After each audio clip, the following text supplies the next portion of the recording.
É, bom, então agora quem vai apresentar é a aluna de graduação, Caroline, da Universidade Federal de Viçosa. Então, quando você quiser começar.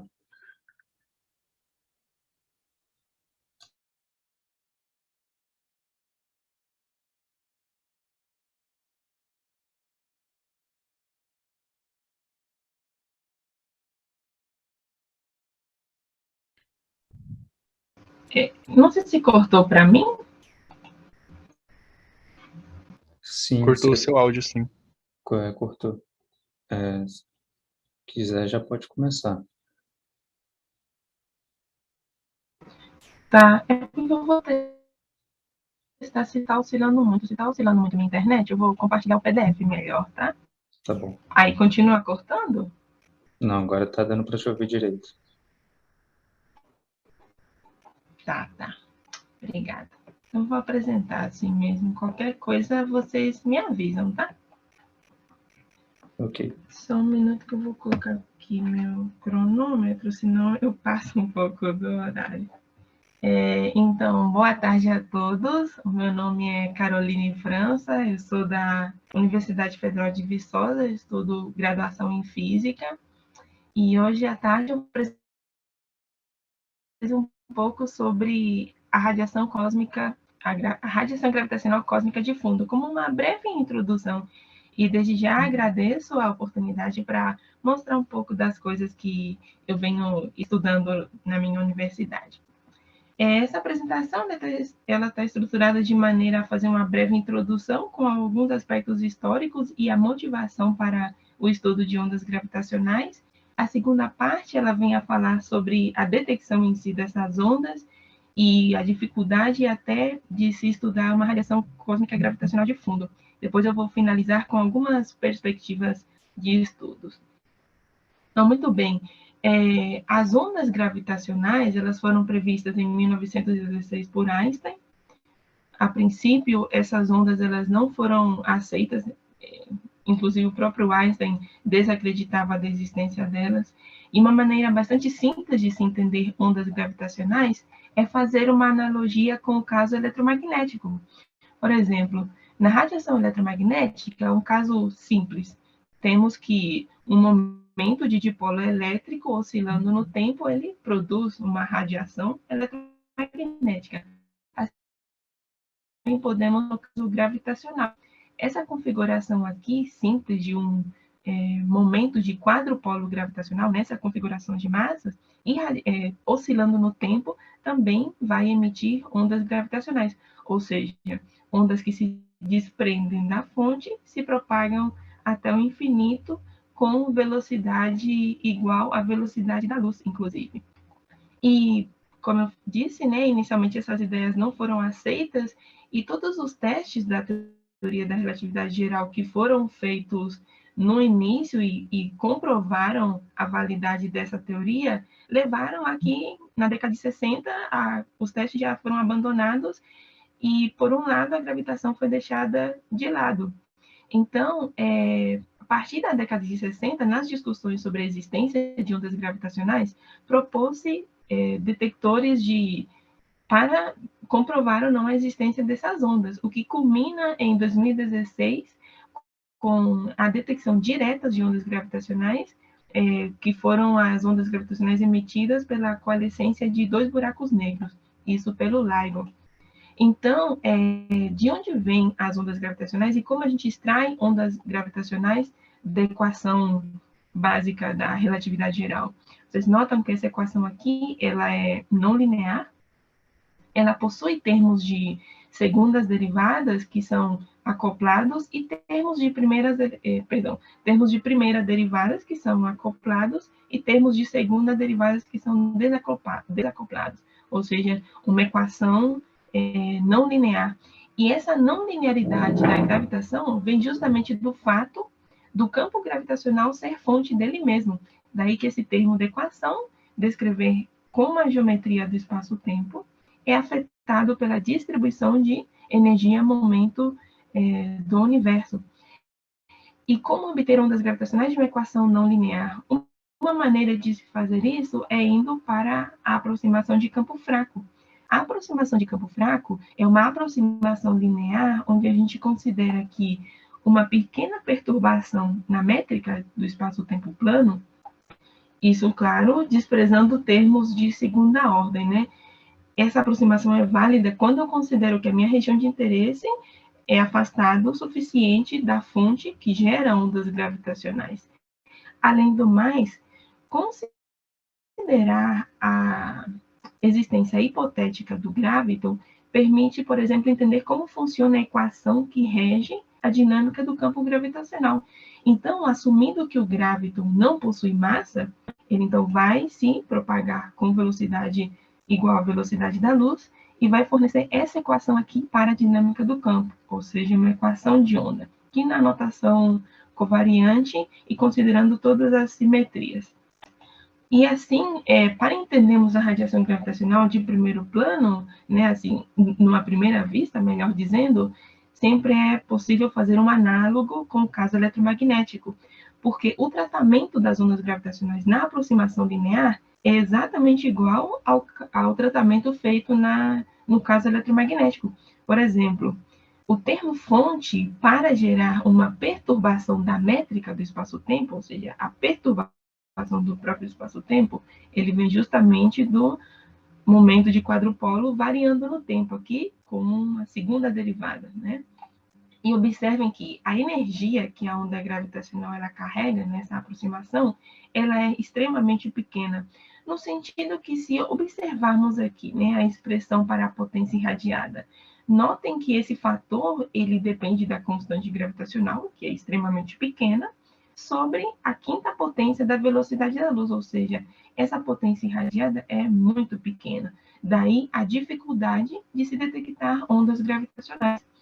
E para pensarmos um caso simples de quadrupolo, vocês podem pensar, isso gera ondas gravitacionais. Daí a proposta do estudo das ondas gravitacionais de se estender a um espectro que vai desde as ondas gravitacionais emitidas na origem mesma do universo, se é que o Big Bang é válido como teoria para explicar a origem do universo, até as ondas gravitacionais mais comuns que vêm de fontes como sistemas binários de estrelas de nêutron, buraco negro ou explosões de supernova até.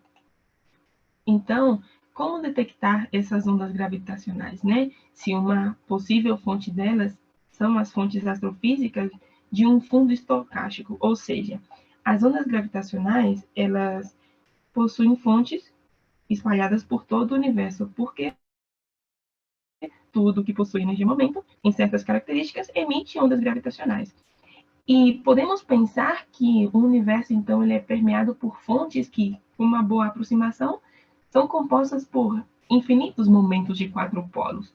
Pensando em um análogo com, por exemplo, um corpo sólido. Se imaginarmos que uma fonte astrofísica, um corpo qualquer, possui momentos de quadrupolo e cada um tem uma frequência característica, esse objeto astrofísico emitindo ondas gravitacionais vai emitir uma infinidade de frequências. Daí que o espectro associado a um fundo estocástico de ondas gravitacionais é um espectro extremamente condensado com todos os tipos de frequência possíveis, considerando que a amplitude dessas ondas são da ordem de 10 a menos 28. Fontes extremamente que emitem ondas gravitacionais extremamente pequenas, indetectáveis até, né? Porque a radiação gravitacional ela é muito fraca em si. E como detectar essas ondas gravitacionais? Possuindo, por exemplo, um detector atual como o LIGO.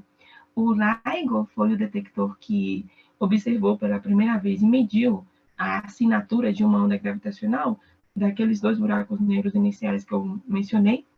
O LIGO, ele atualmente é um instrumento óptico mais sofisticado e mais preciso já criado pela humanidade. E eu até coloquei um videozinho aqui para vocês observarem a proeza que os engenheiros e todos os cientistas envolvidos no LIGO fizeram ao detectar as ondas gravitacionais. Por quê? porque eles mediram foi uma perturbação no espaço-tempo da ordem do raio do próton, por exemplo, escalas atômicas, escalas de Angstrom. Então, se vocês observam nesse videozinho aí, notem que essa perturbação é extremamente pequena. Uma parte em milhar do raio do próton, poderíamos pensar assim. Ou seja, da ordem de 10 a menos 18. Um evento extremamente difícil de ser detectado. Então, realmente, a detecção de ondas gravitacionais nos últimos anos é a coisa mais incrível que a ciência pode ter feito. Daí, ter ganhado o Nobel em 2017 por essa detecção. E esse slide aqui só mostrando, né? Se depois vocês quiserem comentar um pouco sobre o LIGO e sobre a primeira detecção, essa figurinha aqui, ela mostra como as ondas gravitacionais, elas medem, por exemplo, a perturbação em determinada frequência, e essa frequência chega até os detectores num tratamento que é da ordem do som, que pode ser, por exemplo, ouvido pelo ouvido humano até. As ondas gravitacionais não são possíveis de serem enxergadas. Elas, não é possível enxergar a perturbação do espaço-tempo. O que a gente faz é ouvir, no máximo ouvir essa perturbação. Então, além do mais, o LIGO ele trabalha numa colaboração mundial. Existem atualmente uns 200 observatórios espalhados por todo o mundo, onde, por exemplo, essa detecção aqui, que corresponde a 17 de agosto de 2017, é a detecção de ondas gravitacionais provindas da coalescência de duas estrelas de nêutrons. Então, o fenômeno astrofísico mais energético detectado até agora. Então, essa fusão de estrelas de nêutron emitiu radiação eletromagnética e também partículas. Daí que, quando esses outros telescópios ou radiotelescópios observam um evento desses no céu, com a parceria do LIGO, eles conseguem afirmar que, de fato, aquilo se trata de uma onda gravitacional, já que elas não podem ser vistas. Os telescópios, eles dão mais ou menos, essa região amarela aqui indica onde, aproximadamente, onde está localizada a fonte dessas ondas, e o LIGO vai, de fato, verificar.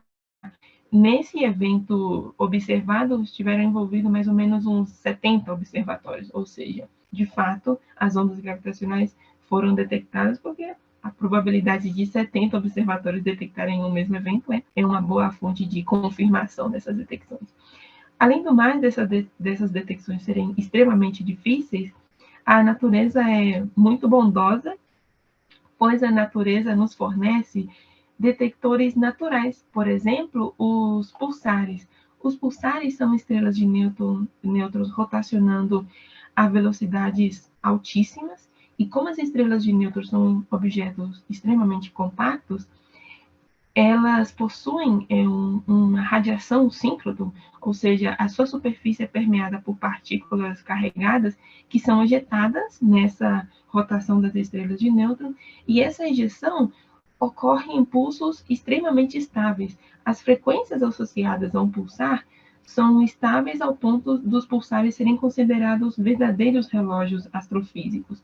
Daí que, possuindo um sistema de triangulação conformado por pulsares, qualquer perturbação, seja gravitacional, que acontecesse por aqui, medindo por telescópios a frequência, qualquer perturbação na frequência desses pulsares, permitiria a detecção, por exemplo, das ondas gravitacionais de fundo estocástico, da própria radiação cósmica do universo, analisando o que acontece com o espectro de frequência desses pulsares aqui. Além do mais, assim, já para concluir, uma das perspectivas de detecção desse fundo estocástico de ondas gravitacionais é o LISA. O LISA é composto por, é um projeto ainda em andamento, composto por 3 satélites que vão funcionar basicamente como o LIGO, fazendo um sistema de triangulação. Esse daqui são lasers emitidos, né, por satélites, que vai estar em órbita com a Terra, acompanhando a órbita da Terra. E a ideia do LISA é justamente fugir de todas as fontes de ruído existentes na Terra, porque até o bater de uma borboleta, por assim dizer, nas proximidades do LIGO, interfeririam na detecção de ondas gravitacionais, porque ruídos de qualquer tipo, já sejam sísmicos, sonoros, de qualquer tipo, até mesmo de ruídos térmicos mesmo do próprio detector, interfeririam, já que é uma radiação extremamente sensível, extremamente pequena de ser detectada. Então, o LISA vem justamente a fugir de todos os ruídos da Terra e acredita-se que, pelos projetos em andamento, vai ter uma sensibilidade para detectar as ondas gravitacionais da própria origem do universo. Outros projetos são o DECIGO, que é um projeto japonês, e o BBO. O BBO, ele também ser um detector espacial proposto para detectar a radiação gravitacional provinda do próprio Big Bang, para confirmar ou ajudar no entendimento maior do que aconteceu na própria origem do universo ou no próprio Big Bang como um fenômeno emergente. Ou seja, considerando que o universo veio de um passado, né, anterior a ele. Muito bem, aqui finalmente eu estava falando disso, né? Existem duas vertentes, o Big Bang sendo como o início de tudo, ou o Big Bang como um fenômeno emergente. As ondas gravitacionais vindas aqui, elas ajudariam um entendimento melhor da própria origem do universo. Essa figura aqui só vem a mostrar que as ondas gravitacionais emitidas também por buracos negros supermassivos, localizados nos centros das galáxias, permitiriam um entendimento melhor, por exemplo, da matéria escura, que é uma matéria que interage gravitacionalmente. Sabe-se, teoricamente, que a matéria escura interage com as ondas gravitacionais. Daí é o porquê de tantos cientistas estarem empolgados com essa parceria das ondas gravitacionais com a astronomia dos multimensageiros. Aqui, só para mostrar, né, se depois vocês quiserem discutir um pouco mais sobre matéria escura e buracos negros supermassivos, e as ondas gravitacionais que são previstas Só teoricamente lembrando por que eles, do já deram estudo os 15 deles, e no minutos. mais seria isso. Sim, concluí. Muito Perfeito. obrigada, assim, mais uma vez, né, à comissão por ter me dado a oportunidade por apresentar o trabalho. E alguma dúvida, estou à disposição. Perfeito. Agradeço a Caroline pela apresentação. Temos, temos tempo ainda para as perguntas.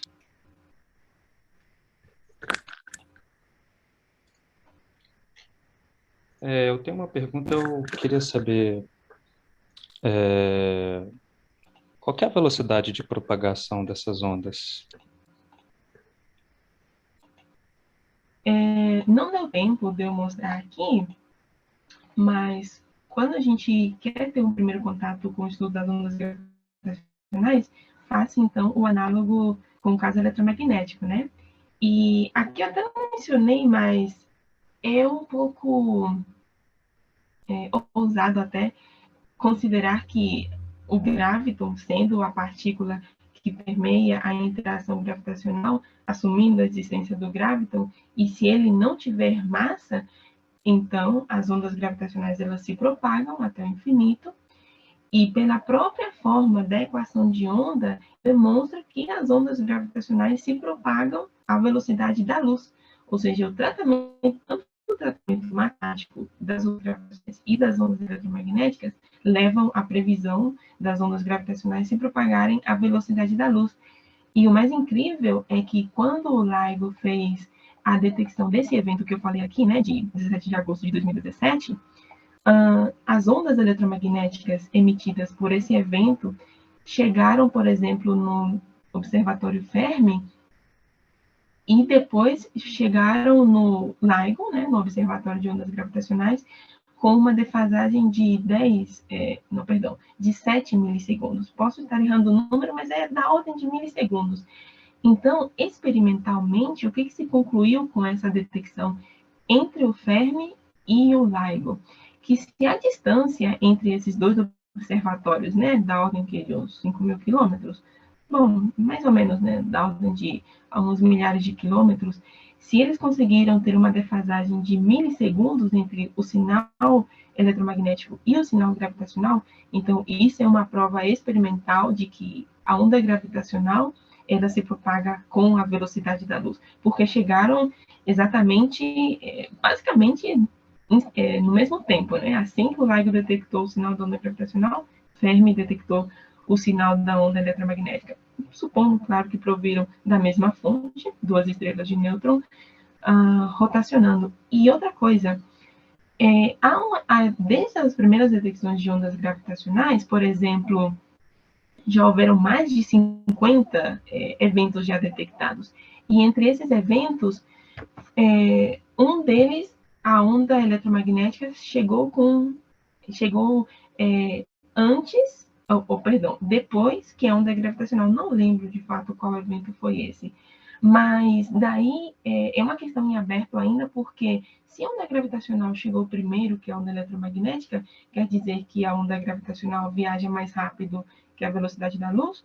Ainda é uma questão em aberto, mas a princípio isso também está relacionado com o fato do lenteamento gravitacional, ou seja, que a própria estrutura do espaço-tempo e os próprios efeitos, né, de um dos resultados da teoria da relatividade geral, por exemplo, o retardamento óptico, devido a um lenteamento gravitacional, permitiria, por exemplo, observar dois eventos gravitacionais, o mesmo evento em diferentes tempos.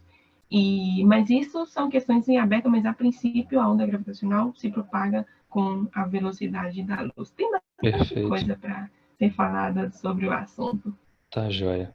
Obrigado, então, pela resposta. Agradeço mais uma vez pela apresentação. Eu que agradeço. Então, agora a gente pode ir para a apresentação de mestrado.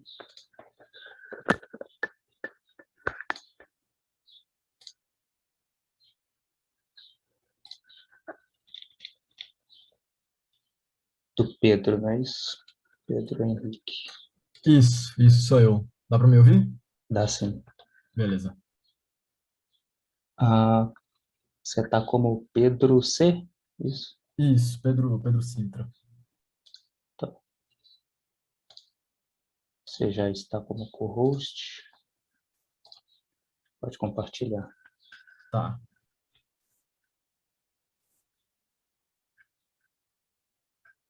Dá para ver minha tela? Dá sim. Bom, então, Pedro Henrique, do Instituto de Física Kleber Vatagem, vai fazer a sua apresentação agora. Pode começar. Tá, ok. Então, vou apresentar aqui. Boa tarde a todos, né? Primeiro, eu vou apresentar aqui uma parte do meu trabalho que estou realizando no mestrado, com o meu orientador, o Ernesto Kemp, lá no IFGW, que envolve a detecção de neutrinos de supernova para determinar a distância dessas supernovas e verificar o quanto que a distância afeta a detecção. Então, como eu sei que tem muita gente aqui de áreas diversas, muita gente, é um congresso bem diverso, então eu vou tentar fazer uma recapitulação rápida por cima de supernovas antes de começar. Então, as estrelas, elas são basicamente, vivem um equilíbrio ali, são corpos em equilíbrio entre a força gravitacional que tende a colapsar a estrela para o centro e uma pressão gerada dentro da estrela que tende a fazer com que as camadas voem para fora, onde essa pressão ela é gerada como resultado da fusão nuclear de núcleos leves e núcleos mais pesados. Infelizmente, felizmente, esse equilíbrio não dura para sempre, e essa fusão eventualmente acaba, o que leva ao colapso das das camadas externas da estrela, nas camadas mais internas, ricocheteando elas e gerando assim uma supernova, gerando assim uma explosão de uma estrela, o fim da vida dela. Esse processo não é muito bem entendido até hoje. A gente não tem muitos experimentos que possa fazer verificação dos modelos, então a gente tem que se basear muito das observacionais. Acontece que durante esse processo de explosão da supernova, a maior parte da energia liberada nessa explosão, ela é emitida na forma de neutrinos, não na forma de fótons. E esses neutrinos viajam pelo espaço e eventualmente chegam aqui na Terra, onde a gente pode detectar. A emissão desses neutrinos, ela é dada por um espectro de energias, que é muito bem descrito aqui por esse tipo de equação. Essa equação que está aqui onde esse termo em azul é basicamente só uma constante de normalização. Esse εT é a energia total liberada. Esse termo aqui é a média, da energia média de emissão dos neutrinos. E esse aqui, o alfa, ele é a gente chama de parâmetro de pitch, que é o que controla o peso da cauda da distribuição, basicamente. Então, a gente tem aí esse formato de distribuição para todas as espécies de neutrinos que são emitidas, e todos eles saem da supernova e viajam até aqui na Terra, onde eles vão gerar, então, um espectro de detecção na Terra.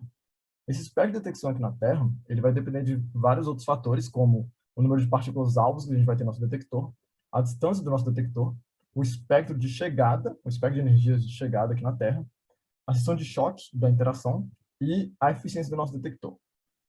E, bom, se a gente integrar essa equação toda aí, a gente tem o número total de eventos, o número total de neutrinos que a gente deve detectar aqui na Terra.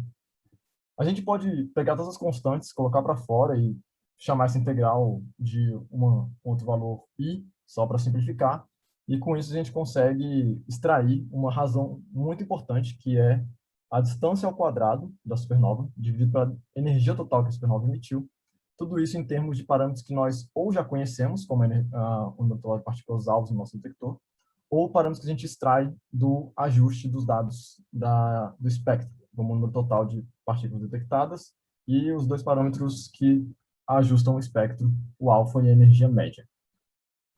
Então, é isso que a gente quer fazer aqui. A gente quer reconstruir essa razão e tentar estimar a distância, tendo ela, com base em um espectro de neutrinos detectado. A gente vai usar como estudo de caso aqui o Super Kamiokande, um detector lá no Japão. Ele tem 40 quilotoneladas de água ultra pura, o que dá mais ou menos uns 10 a 33 partículas-alvo.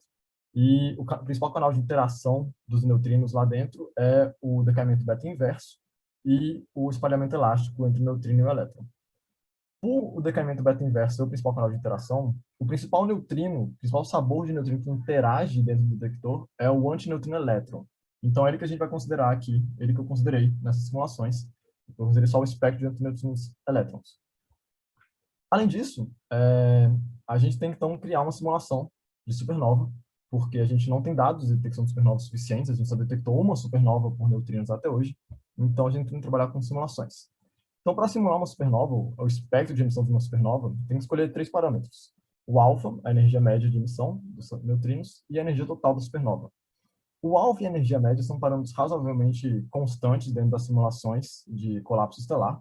Então, aqui eu tenho uma tabela dos parâmetros que eu uso, e esse QR Code aqui vai direcionar vocês, caso alguém tenha interesse, ao artigo de onde eu tirei esses dados. Eu também vou colocar o artigo no último slide de referências, então não se preocupem. Vocês podem olhar lá também, caso não queiram olhar agora. O parâmetro mais complicado aqui é a energia total. Então, para estimar a energia total da nossa supernova, a gente se baseou em estimativas de massas de estrelas de nêutron, que estão conectadas com a energia total da supernova que gerou essa estrela de nêutrons, através de uma equação de estado para essa estrela de nêutrons. A gente tem diversas equações de estado que a gente pode escolher. Nesse trabalho, como estudo de caso também, a gente escolheu a SLY, essa preta aqui, que é bastante usada no mundo. Então, a gente vai usar ela, mas a gente pode estender isso para qualquer outra equação, que é o que a gente vai fazer no futuro, inclusive. Então, tendo também a distribuição de massas das estrelas de nêutrons, a gente pode sortear uma massa dentro de uma distribuição que a gente sabe que é real e reconectar essa massa de estrelas de nêutrons a uma energia total da supernova e colocar isso como sendo a nossa energia total na simulação. A gente sorteia as massas, então, de uma distribuição normal, com a média em 1,33 massas solares e o padrão de 0,09, que é basicamente a distribuição que descreve aqui essa distribuição azul, que é a distribuição de massas de estrelas de nêutrons que melhor representa as estrelas de nêutrons que não acretaram massa, não tiveram a sua massa enviesada, o que poderia mudar nossos resultados. Então, essa distribuição azul é que melhor se aproxima das massas que as estrelas de nêutrons têm logo após o colapso. Então, tendo esses 3 parâmetros, a gente vai, então, criar um espectro de detecção falso para nós. Primeiro, a gente tem que se ligar aqui nesse parâmetro no espectro de chegada, porque a gente sabe que os neutrinos oscilam. Então, o espectro de neutrinos, elétrons, antielétrons, que são emitidos da supernova, não é o mesmo que vai chegar aqui. Ele vai ter oscilado nesse processo. Esse processo de oscilação, ele depende da diferença das massas ao quadrado dos estados de massa dos neutrinos, o que representa um problema, porque a gente, então, tem vários ordenamentos de massa diferentes que podem, vários não, dois ordenamentos de massa diferentes, que resultam nas mesmas diferenças quadradas. Então, a gente não sabe qual das duas é, a gente tem que assumir as duas. Então, a gente tem duas simulações. Uma, onde a gente corrige esse espectro, levando em consideração esse ordenamento normal, que é esse aqui, e outro ordenamento inverso, que é o aqui da direita. Então, a gente tem duas simulações, cada uma considerando um ordenamento de massas dos neutrinos, que dá correções diferentes para o nosso espectro. Então, tendo tudo isso, a gente consegue ter aí um espectro de detecção esperado. Só que no mundo as coisas não são tão bonitas e analíticas, a gente tem que introduzir flutuações estatísticas. Então, a primeira flutuação estatística está no número total de neutrinos que a gente detecta, no número de eventos que a gente tem. Para isso, a gente sorteia um número aleatório de uma distribuição de Poisson com a média no número total de neutrinos esperado para a nossa detecção. A gente ainda introduz a flutuação também na detecção da energia de cada neutrino, tendo uma energia real para ele, e sorteando de uma distribuição normal, em volta com a média nessa energia real, uma energia que vai ser a energia do nosso detector. Então, a gente, com isso, sai de um espectro emitido bonito, liso e com muitos eventos, para um espectro de detecção que é ruidoso e que tem bem menos eventos do que o de emissão. Nesse caso aqui, esse que eu estou mostrando, ele foi considerando uma supernova uma distância de 10 kiloparsecs daqui da Terra. Então, com isso, tendo esse espectro, toda essa simulação dos dados, a gente usa um método de ajuste de Monte Carlo para reconstruir os parâmetros que a gente criou e ver se, de fato, o ajuste consegue reconstruir os parâmetros da supernova. O ajuste funciona mais ou menos dessa forma. A gente supõe aqui distribuições iniciais para nossos parâmetros, que são distribuições planas. A gente não considera que a gente não tem preferência para nenhum parâmetro, todos têm igual probabilidade de serem sorteados. E conforme eles são sorteados, o ajuste vai vendo quais são os que melhor se adequam nos dados. Nesse caso aqui, eu coloquei uma função seno só para simplificar. E o ajuste vai cada vez, a cada iteração, melhorando mais e mais o ajuste, resultando no final em distribuições de probabilidade para os nossos parâmetros. Então, ele não fala que o parâmetro é X, ele fala que há uma probabilidade de o parâmetro estar entre tanto e tanto. Então, com isso, a gente reconstrói aí os parâmetros. Esse é um caso com a distância de 10 kiloparsecs, em que a gente tem a reconstrução aqui do pitch e da energia média a partir do ajuste e com o espectro simulado. E a gente estima com essas distribuições, a gente estima qual é o valor mais provável para esses parâmetros, para cada um dos dois, e volta aqui nessa equação, que eu mostrei lá na frente. A gente, então, agora tem o número total de neutrinos detectado, a gente tem esses dois parâmetros que a gente pegou pelo ajuste, a gente consegue determinar quanto é que é a distância d quadrado sobre energia total. Se vocês lembrarem, lá atrás, eu falei que a energia total, a gente pode pegar uma distribuição dela a partir da distribuição de massas das estrelas de nêutrons. Então, a gente consegue restringir qual é a possível distribuição de distância também, o que, no final das contas, dá para a gente a densidade de probabilidade para a distância reconstruída a partir do ajuste, que, nesse caso, deu exatamente o pico em cima do valor real, porque para 10 kiloparsecs a gente tem da ordem de 7.000 até 9.000 eventos detectados, o que dá uma estatística muito boa, dá muitos dados para a gente poder ajustar. Então é interessante a gente ver o quanto que, aumentando a distância, a gente perde informação e se isso prejudica razoavelmente o nosso ajuste, que é exatamente o que a gente faz aqui. Então, esses GIFs, a parte de cima considerando o ordenamento inverso das massas de neutrinos, a parte de baixo considerando o ordenamento normal das massas de neutrinos. Conforme o GIF vai avançando, a gente está basicamente colocando distâncias cada vez maiores. E vocês vão vendo que, conforme a distância vai aumentando, as distribuições elas vão oscilando e tendendo a sair do valor real, que é esse xzinho preto que está bem aqui embaixo do meu mouse, o que vai piorando um pouco o ajuste, mas não o suficiente a ponto de a gente piorar a determinação da distância. Vocês veem que até 75 kiloparsecs de distância, tanto para o ordenamento normal quanto para o ordenamento inverso, a distribuição final de distância reconstruída, ela está bem em cima do que a gente esperaria se a gente conseguisse uma reconstrução perfeita, praticamente.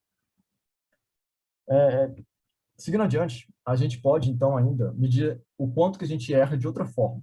Ao invés de a gente pegar a distribuição em si, a gente pode pegar o melhor valor do ajuste, que é o valor que minimiza o erro. Nesse caso dessa distribuição bidimensional, com os dois parâmetros do ajuste, o pitch e a energia média, o valor que minimiza o erro está bem aqui no meio, na região mais roxa possível, que é o menor erro possível no ajuste. A gente pode pegar, então, a distância desse parâmetro para o valor real e ver o quanto que ele erra, quanto que a gente está errando percentualmente.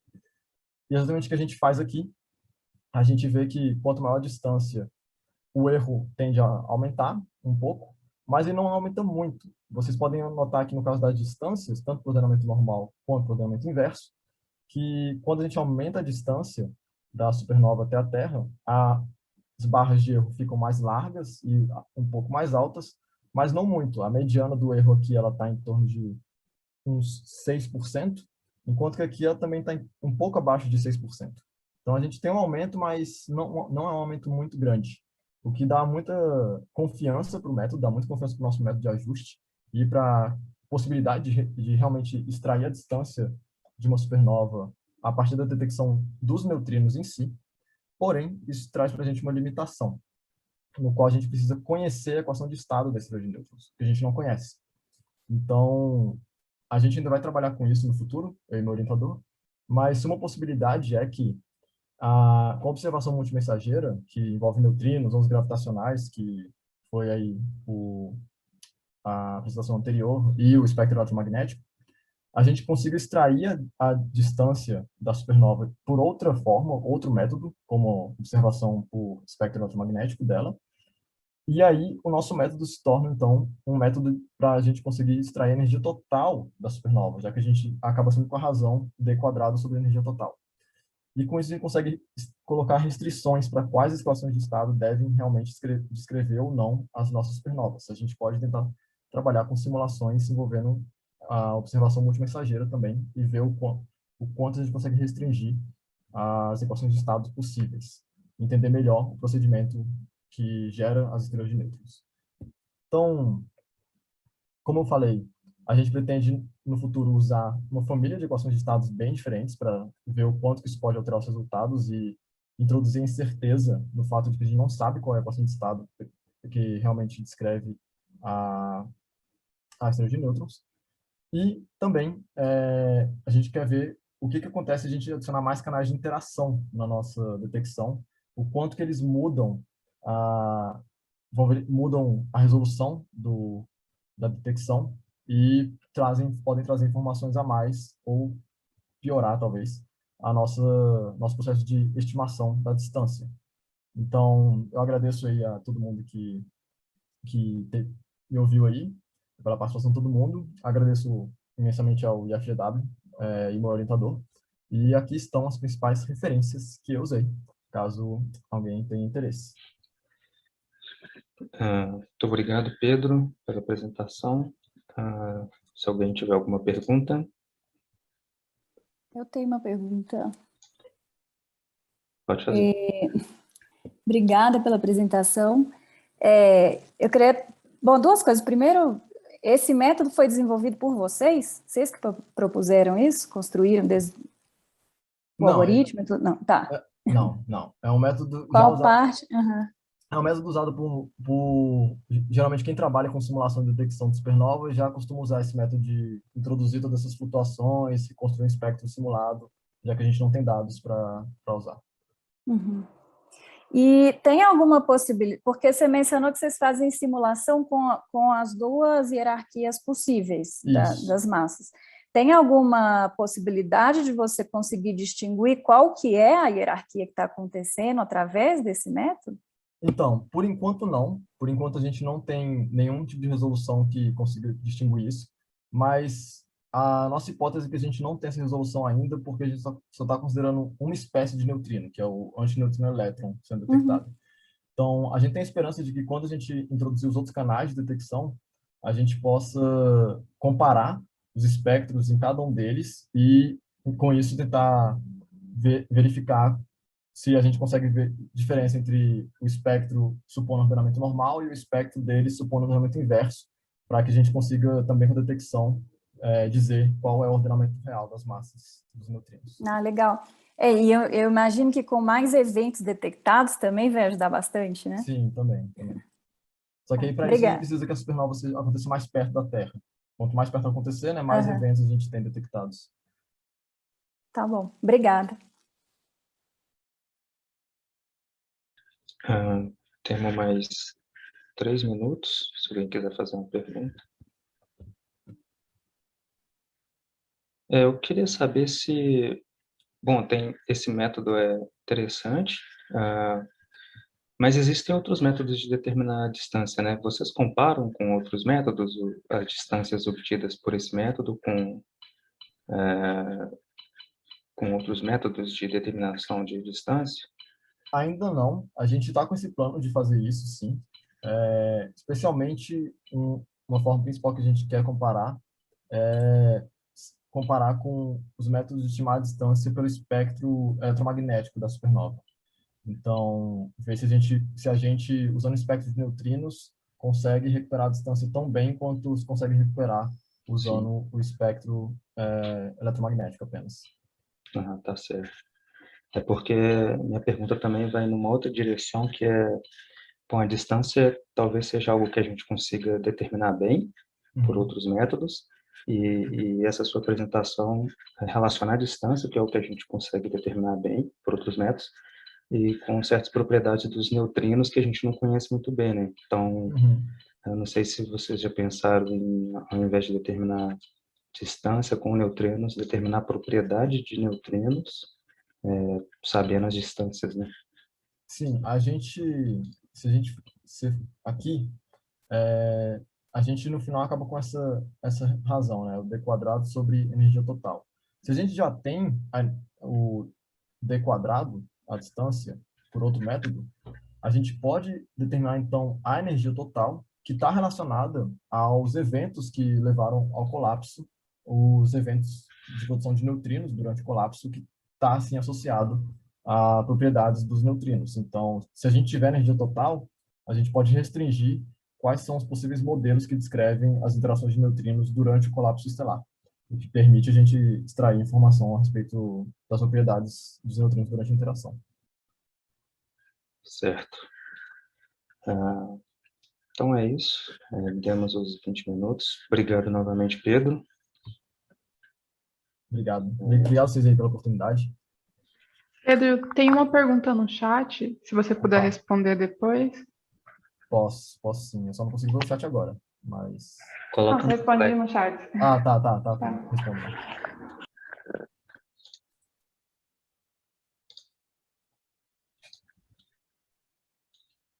Então agora é o Christian, né?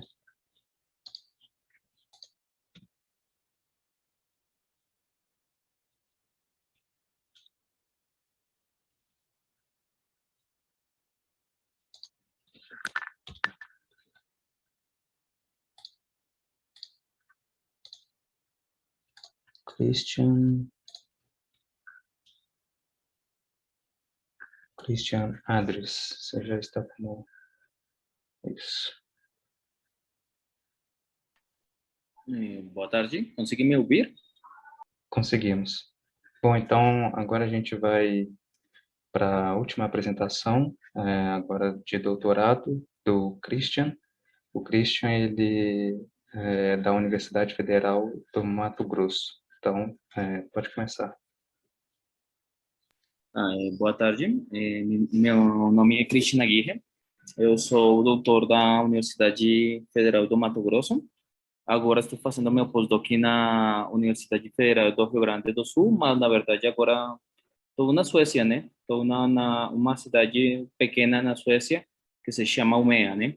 Então, o título da apresentação é Quiralidade em um prisma supercondutor de 3 bandas no processo de zero field pooling e no processo do field pooling.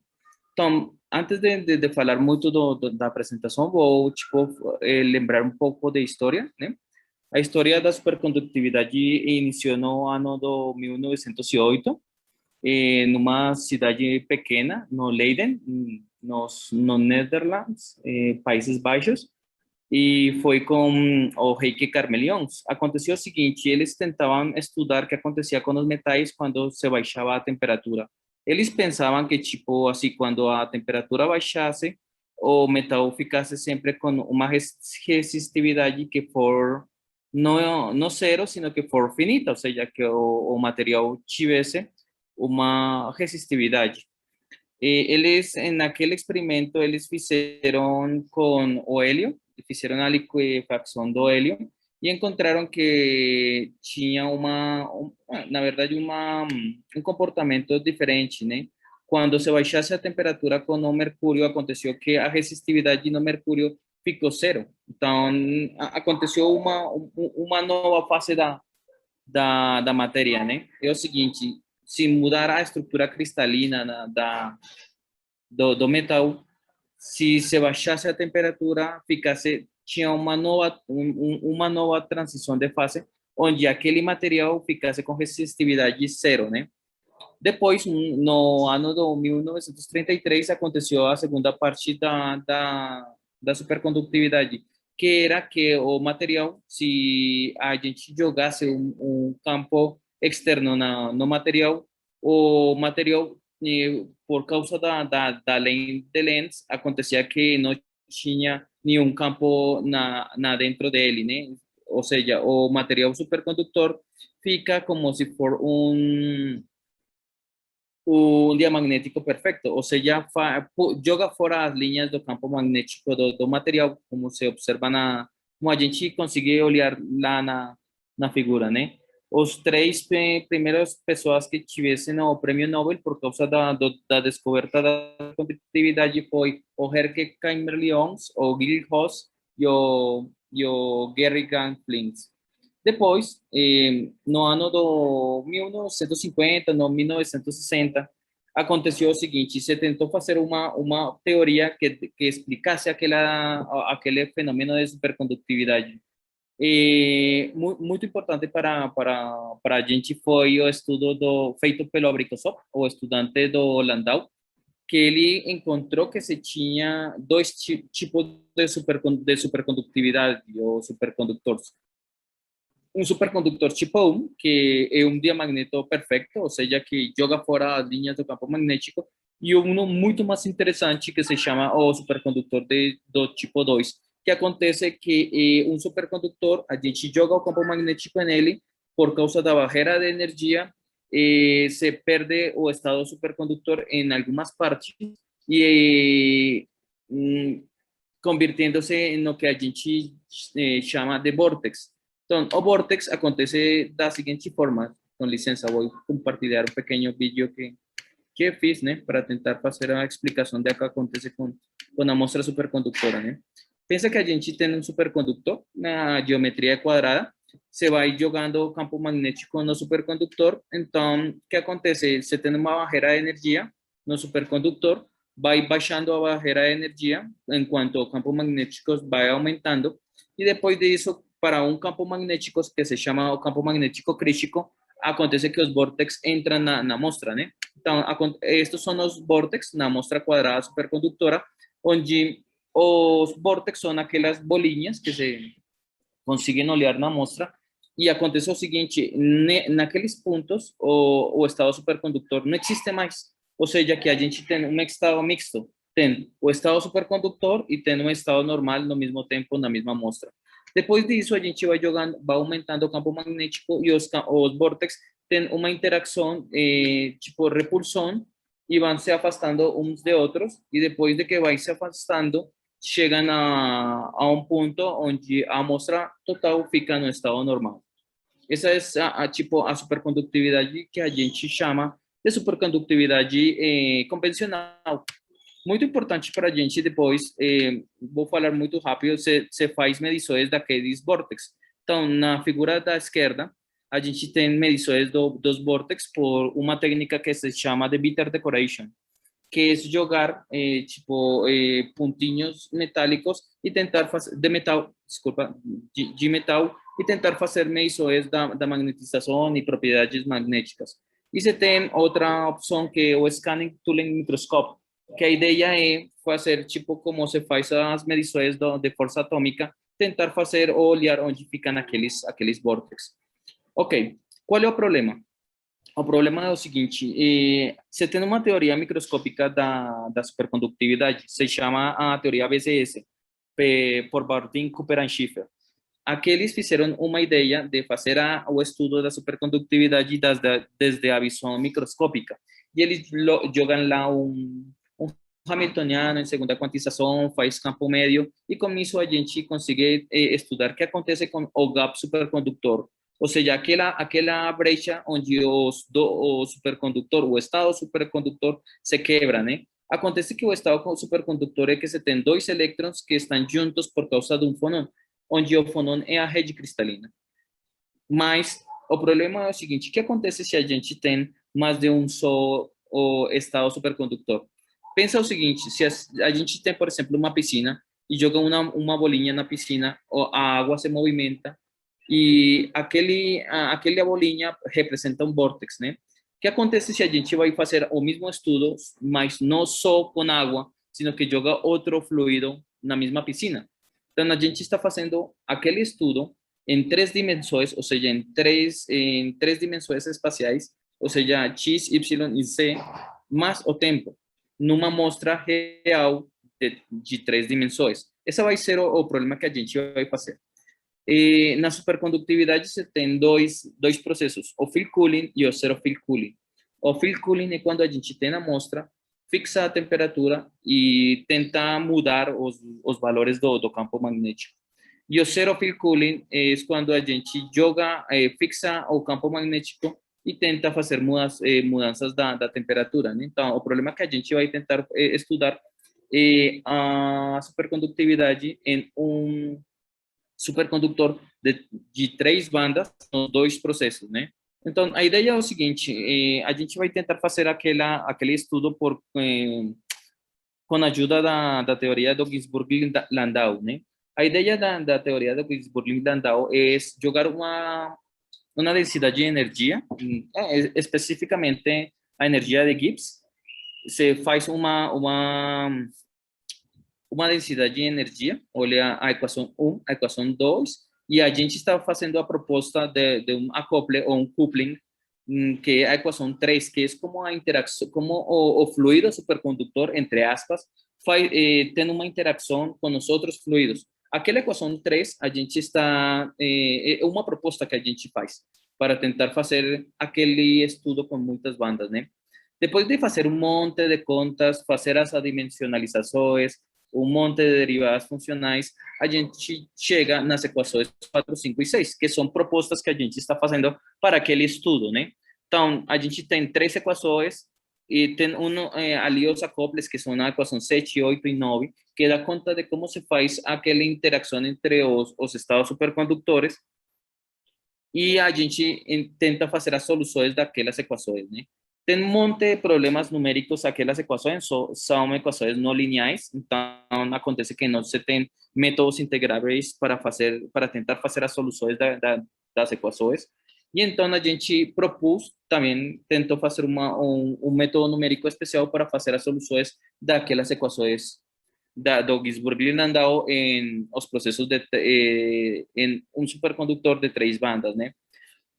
Depois de fazer o processo numérico, que a gente, na verdade, não vai falar muito disso, e fazer as soluções das equações 4, 5, 6, além da equação do potencial vector, a gente encontrou o seguinte: a magnetização do sistema tem uns pulos, ou seja, o sistema supercondutor tem uma magnetização, lembrando que a magnetização é a resposta magnética que tem o material a uma indução magnética externa, classicamente da eletrodinâmica.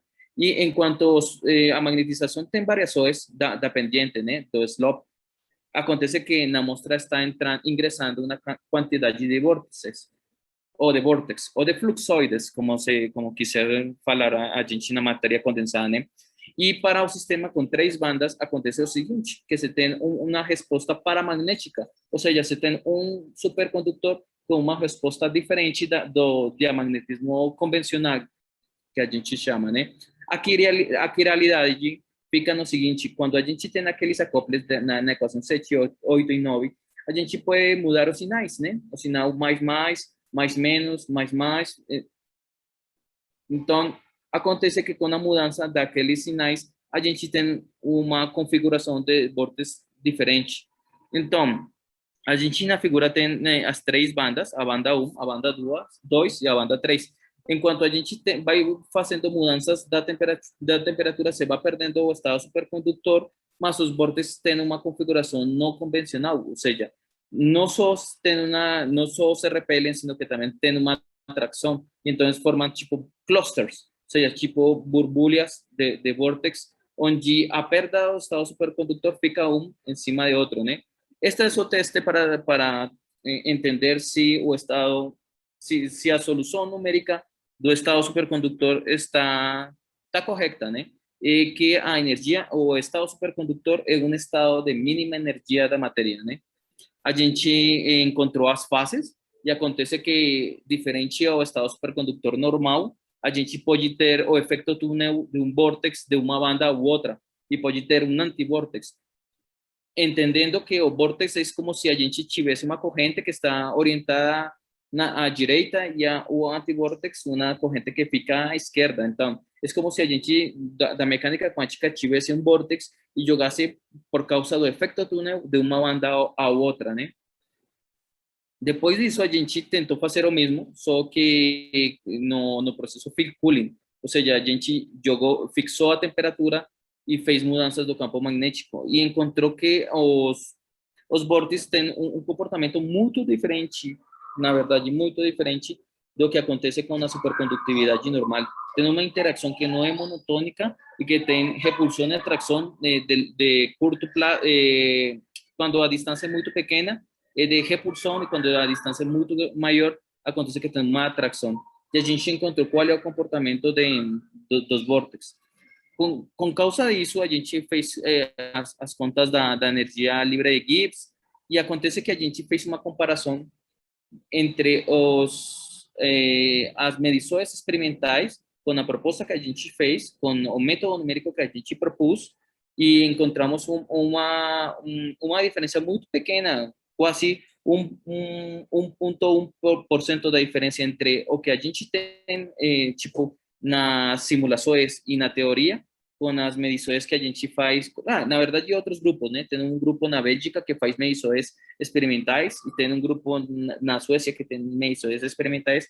A gente fez uma comparação entre o modelo teórico, o método numérico que a gente propôs, e é quase o mesmo. Então, você tem uma nova ideia, que é ter supercondutores de muitas bandas, com a ideia de que a gente podia ser, tipo, fazer controlar os vórtices, né? Como se movimentam os vórtices. Já se tem aparelhos supercondutores que faz medições de fenômenos físicos, né?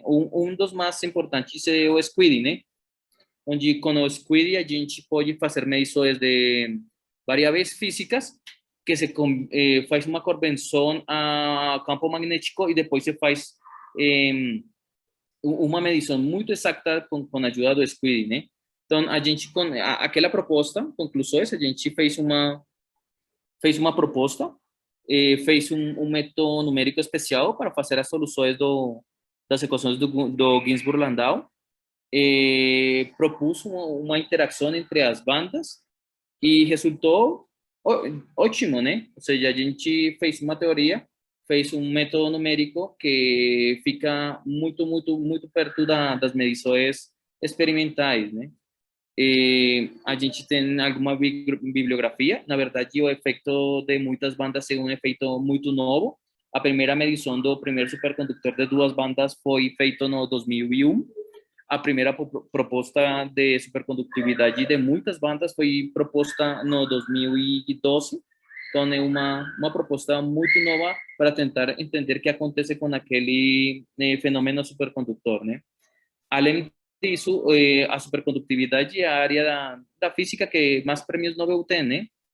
Tem pelo menos 10 prêmios Nobel com o Meissner, a supercondutividade de alta temperatura crítica. Você tem muitos Nobel e a gente está tentando fazer uma nova proposta para estender a teoria.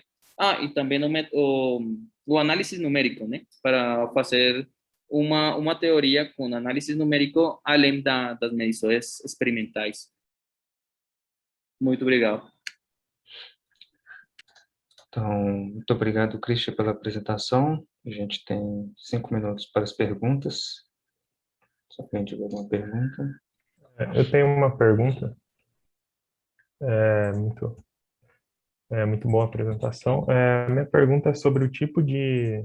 Como que você escolheu essa interação do tipo Josephson entre as bandas?